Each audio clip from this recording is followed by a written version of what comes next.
welcome back, Rankers. Back in the studio, back in cold Melbourne. Portugal was just wonderful. Hi, everyone.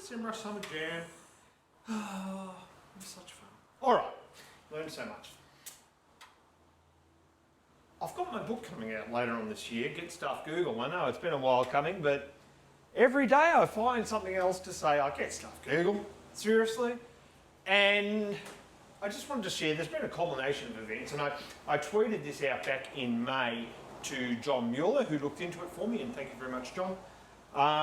But the response I got was unsatisfactory. No offence to you, of course. Just the information you came back with didn't marry up with the data that I was seeing.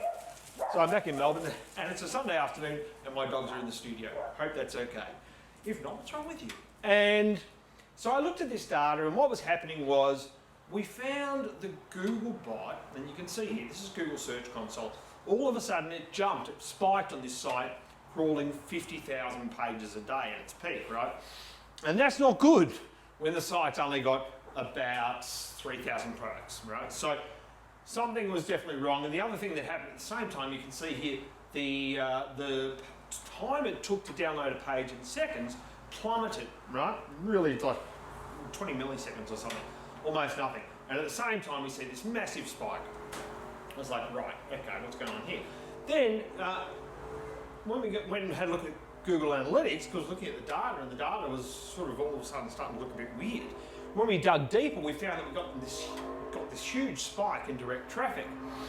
And when we drilled down into the source of this direct traffic, we could filter it to the network domain of Google.com or Googlebot.com. Anyway, Google. It's all Google traffic that was coming in directly. And when we look at the time that this source of traffic was looking at a page, it was something like 300 to 400 milliseconds, right? Whereas normally it's, maybe 3-4 seconds. So massive surge in traffic from the Google domain, massive extra crawl from the Google bot as displayed by Google's own tools. John Mueller came back and said, looks like it's the Google Ads bot, right? And it shouldn't be turning up in your Google Analytics data. Well, it clearly did, because what happened then was that we ended up, we're at our wit's end. We didn't want this client to incur huge hosting costs because of the data of transition, everything else that was happening. So we just went, right, let's just throttle the bot. So that's what we did. Now it's a heavy-handed approach, but we've done it before, we've seen it used before on big brand, high traffic sites when this sort of stuff goes wrong. And so we throttled the bot, and then as you can see there, shortly after, the source of the traffic dropped off. Since then, we've had a couple of outages, and lo and behold, at the same time, we're seeing huge spikes again from the Google bot.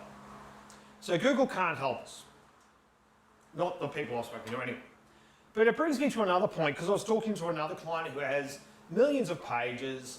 They had a similar Google bot resource issue. Now, you can call it crawl budget, but I like to think of it as your budget. What is your time worth to work out these sorts of things, right? It's got nothing to do with running your business, right? So that's when I say get stuff Google. I'm talking about the things that we feel that we have to go and look at because we're indicated that something's wrong. But at the end of the day, it takes us away from the real things that matter to our business. So this other one was crawl anomalies, and it's been bothering me ever since Google Search Console came out with the new version of it. And they had this metric called crawl anomalies. Because over the years we've looked at it, we can't find any consistency with the URLs listed there. Sometimes they're 404s, sometimes they're 200k, sometimes they're 301. There's no consistency, certainly in the server status code, and we can't find any consistency or pattern to what's happening with the crawl. And I've consistently asked Google about this publicly, and I did so again last year at PubCon, and towards the end of the year I did receive an email after I emailed them directly. And thank you, Gary, for the response. But once again, it wasn't helpful. Well, it was helpful in a sense in that I will no longer waste my time looking at crawl anomalies.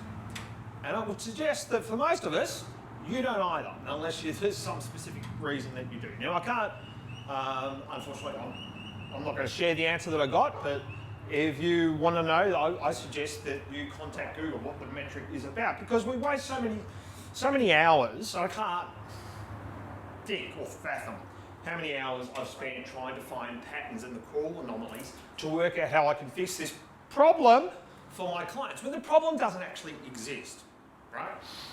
So, when I say get stuff Google, it's about concentrating on your business, and sometimes we get so caught amongst the weeds with this sort of data, but it's something that you clearly have to fix, especially when it's having an impact on your client's site. So, when I say get stuff Google, it's about building your brand, having a great customer experience, using the Google paid products, because let's face it, that's what they're driving us all into. You certainly use those, not a problem. They work well, but use them the way that is going to help grow your business. All right, and that's it for this week's show. If you can shed any light on this, if you've had similar problems with the Google bot and your site, then please let us know, and please share, subscribe. Every little bit helps. Thanks very much. Bye.